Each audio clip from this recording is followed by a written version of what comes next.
بسم الله الرحمن الرحيم الحمد لله إن الحمد لله نحمده ونستعينه ونستهديه ونستغفره ونؤمن به ونتوكل عليه ونعوذ بالله من شرور أنفسنا ومن سيئات أعمالنا من يهده الله فلا مضل له ومن يضلله فلا هادي له وأشهد أن لا إله إلا الله وحده لا شريك له وأشهد أن سيدنا ونبينا وحبيبنا وعظيمنا وشيخنا وإمامنا وقائدنا وقرة أعيننا محمد صلى الله عليه وعلى آله الطيبين الطاهرين وعلى أصحابه أجمعين ومن تبعهم بإحسان إلى يوم الدين ثم أقول أما بعد.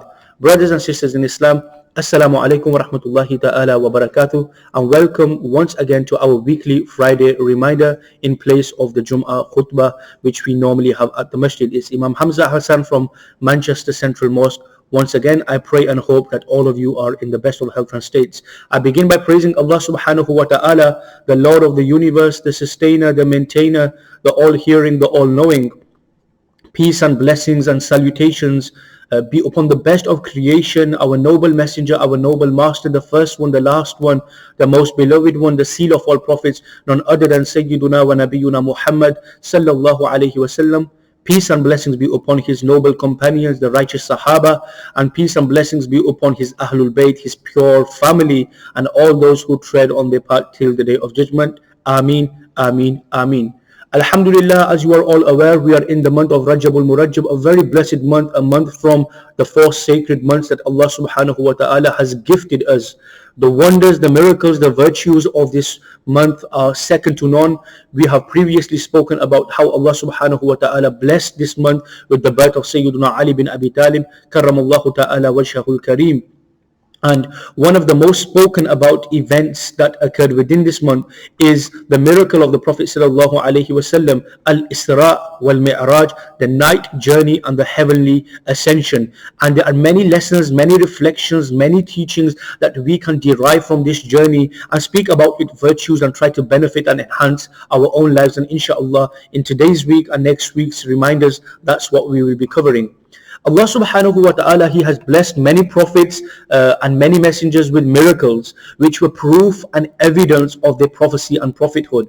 And the ulama mentioned that different prophets were given a different amount of miracles. Some were given 4, some were given 5, some were given 6. But if you were to see an individual who was given the most miracles and all the miracles embodied within one personality, that is none other than our noble master and messenger, Sayyiduna wa Nabiyuna Muhammad sallallahu alayhi wa alihi wasallam. Other scholars have actually mentioned that the Prophet sallallahu alayhi wasallam, he was not given a certain number of miracles. Rather, he himself was a miracle. From his birth, throughout his life, all of his life was miraculous, and his life in its entirety, his life in its totality is a miracle and a blessing and a lesson for each and every single one of them, each and every single one of us. From the various miracles Allah subhanahu wa ta'ala has given our noble messenger sallallahu alaihi wasallam, we have the miracle of the Quran.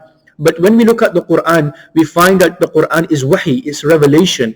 Others were also given revelation, and we know Isa alayhi salam, Musa alayhi salam, Dawood alayhi salam, Ibrahim and the Suhuf.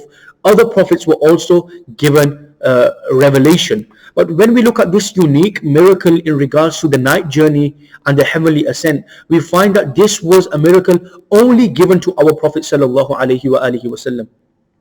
And this journey, it shows us many things. There are many lessons within it. Firstly, we need to understand the historical context, which we have spoken about in the past weeks when we titled one reminder, the year of sorrow and the love of Allah subhanahu wa ta'ala for His beloved.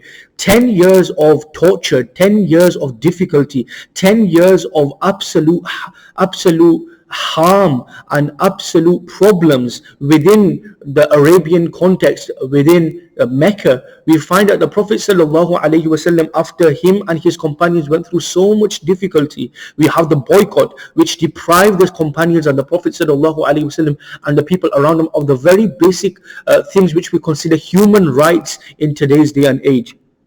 Following this, the rejection of the people of Ta'if, and in addition to all of this, the two most dearest people to the Prophet sallallahu alaihi wasallam, they pass away, including his wife Khadija bint Khuwaylid, Ummul Mu'mineen, Sayyida Khadijatul Kubra radiyallahu ta'ala anha, she passes away. Then the Prophet's uncle, the one who protected, and his primary mission of his life was to protect and safeguard the Prophet sallallahu alaihi wasallam, Janab Abu Talib, he passes away. This was so sad and so difficult for the Prophet sallallahu alaihi wasallam. It was actually titled as Amul Huzn, the year of sorrow, the year of sadness. And then we have that this miraculous journey occurs. That in this world, when a person is going through difficulty, when a person is going through problems, when a person is going through tribulations, that those who are beloved to him or her, those people come and give them moral support, spiritual support.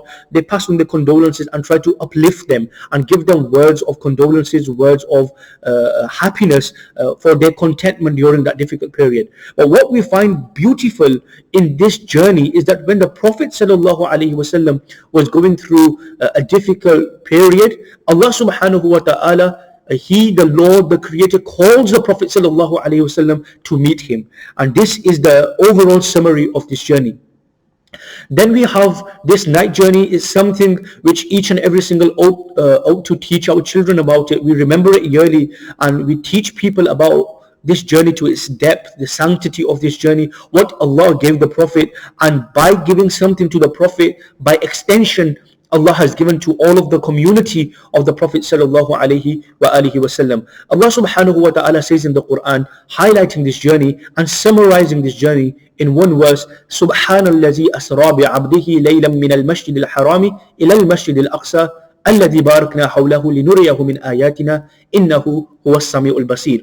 Glory be to the one who took his servant. Now, brothers and sisters, in this life, whenever something amazing happens, whenever something astonishing happens, we say Subhanallah. Me and you will say Subhanallah when something amazing happens. Imagine this, that a journey when Allah, He begins the statement by Subhanalladhi asra. Allah begins with these words. So how amazing of a journey this must be. We say Subhanallah when we hear something miraculous or something abnormal or something amazing to us. But when Allah begins the ayah of the Quran by saying Subhanalladhi, glory be to the one. And then Allah subhanahu wa ta'ala is showing us the importance, the significance, and how highly this journey was, how miraculous and how virtuous this journey was. Then Allah subhanahu wa ta'ala says, Subhanalladhi, glory be to the one who took his asra, who took his servant asra bi'abdihi laylan min al-masjid al-haram ila al-masjid al-aqsa, who took his servant on a night journey from Masjid al-Haram, to Masjid al-Aqsa, alladhi barakna hawlahu linuriyahu min ayatina. So we show him from our signs, innahu huwa as-sami'ul basir. Indeed, it is he who is all hearing, all seeing. This journey, my brothers and sisters, Allah subhanahu wa ta'ala, He removes the logical doubt of the possibility of such a journey occurring in a small portion of the night. When He says laylan, this is Arabic grammar, the tanween is known as the tanween or taqleel, that this journey at night from the Prophet sallallahu alaihi wasallam in Mecca, from Mecca by route of Medina to Masjid al-Aqsa, in a small portion of the night.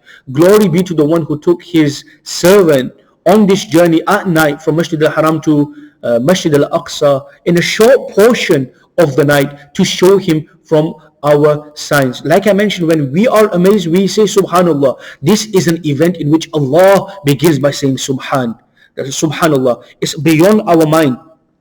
The ulama have also mentioned in this ayah that referring to the Prophet as his abd, Subhanalladhi asra bi'abdihi, who took his servant, this is the highest form of tashrif. This is the highest form of honoring, because he, the Prophet sallallahu alaihi wasallam, more than any other person, he fulfilled his right as abudiyah. He fulfilled his moral right on duty, his servitude to Allah subhanahu wa ta'ala. The deepest knowledge of Allah subhanahu wa ta'ala is this, and that's why the ulama mention that the best form, the highest form of tashrif, honoring someone, is by referring to them as your abd, as your servant, because the Prophet sallallahu alaihi wasallam, from all people and all of the creation, he is the one who fulfilled his abudiyah, his servitude to Allah subhanahu wa ta'ala.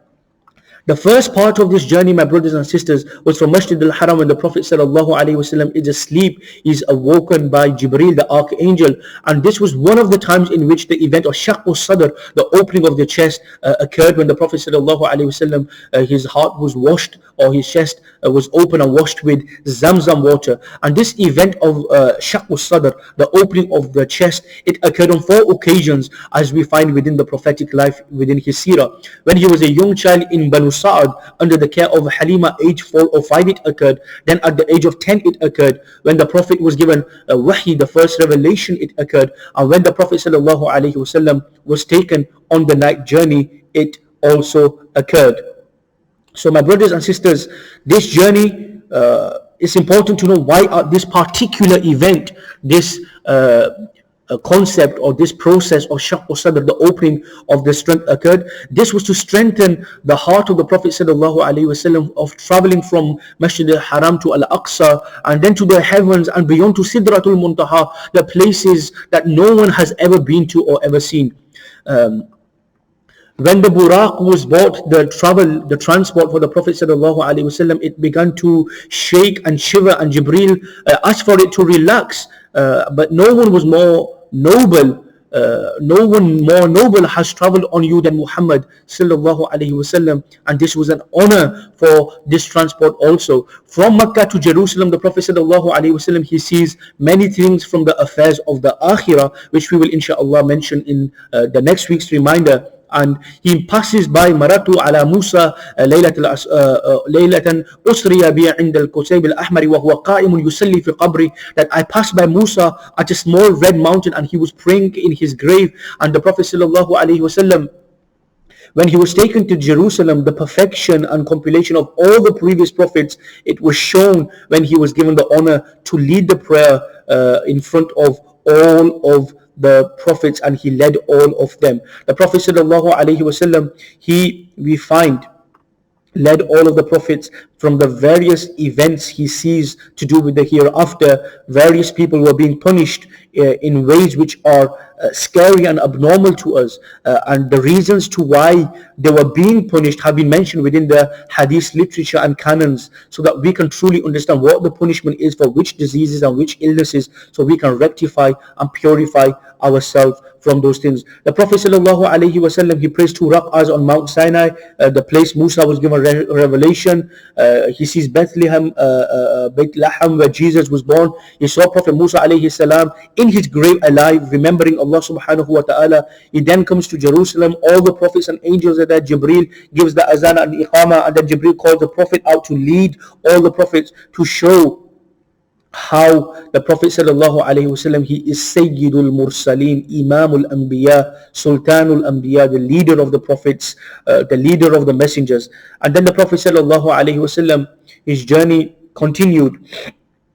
ثم عرج بي إلى السماء, then I was raised to the heavens, the first heaven, the second, the third, the fourth, the fifth, the seventh, and then to the station of Sidratul Muntaha, beyond which no prophet, messenger, or any angel has ever gone by. And the Prophet sallallahu alaihi wasallam, he witnessed Allah subhanahu wa ta'ala with his eyes, kama sha'nuhu. How this happened, we cannot describe. How this happened, we do not know. Allah subhanahu wa ta'ala is not limited to time and place, so we are not sure how this happened. He cannot be encompassed in an angle or a shape. So how this sighting took place, it's not something we should dwell on, nor are we aware of. On his return, he meets Musa alayhi salam, and he asks, what were you given? And that's when it's mentioned that the 50 prayers were given.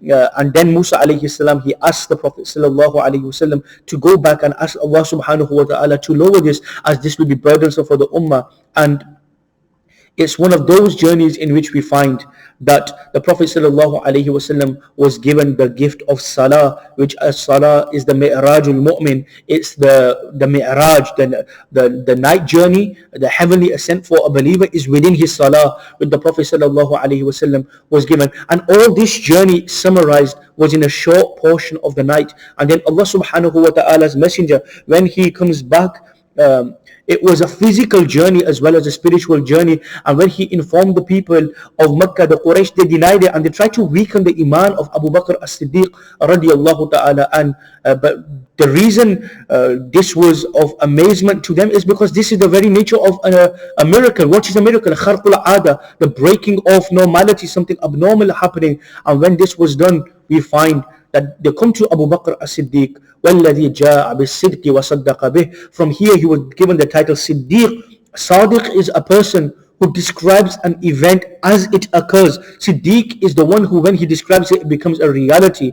The life of the Prophet sallallahu alaihi wasallam is that a life, and this journey was that journey that without a shadow of doubt Abu Bakr as-Siddiq radiallahu anh, he believed in it, he accepted it, and he said to the people of Quraysh, that I have believed in things more greater and larger, more greater and superior than this night journey, and that's none other than Allah subhanahu wa ta'ala. So my brothers and sisters, this night journey, there are 7 main points that we can really summarize this journey within. Number 1, who inaugurated this journey? Subhan. From that one ayah we will conclude. Allah says Subhan, the one who inaugurated or allowed this journey to happen. That's none other than glory be to Allah. Who undertook this journey? That is his Abd Khas. Subhanallazi asra bi abdihi. His servant took this journey. Where did the journey begin from? Al-Masjid al-Haram. Masjid al-Haram. To what extent did the journey reach? Al-Masjid al-Aqsa, and linguistically the furthest most on earth is Masjid al-Aqsa. In the heavens is Bayt al-Ma'mur, the Qibla of the angels, and beyond that is Maqam Hudur, the presence of Allah subhanahu wa ta'ala. But from this world, from Makkah, linguistically speaking, the furthest mosque is Al-Aqsa. Then when did this journey occur? During the night or during the day? Allah subhanahu wa ta'ala says Asra, during the night. How long did the journey take?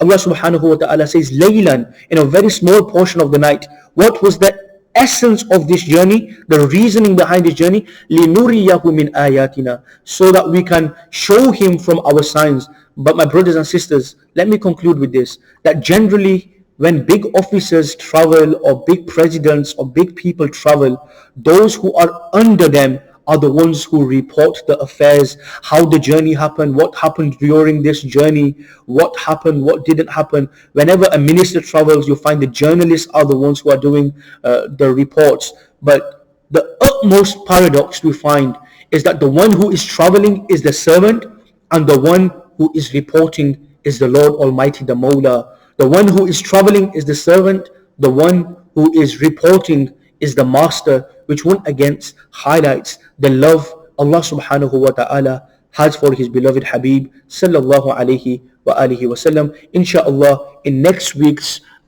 reminder, we will summarize some of the key teachings, the reflections, and some of the key important points that we can implement within our lives from this night journey. I pray Allah subhanahu wa ta'ala allows us to all act upon the Quran and Sunnah, and allow us to truly benefit from this journey. Ameen ya Rabbal Alameen. Wa ma tawfiqi illa billah.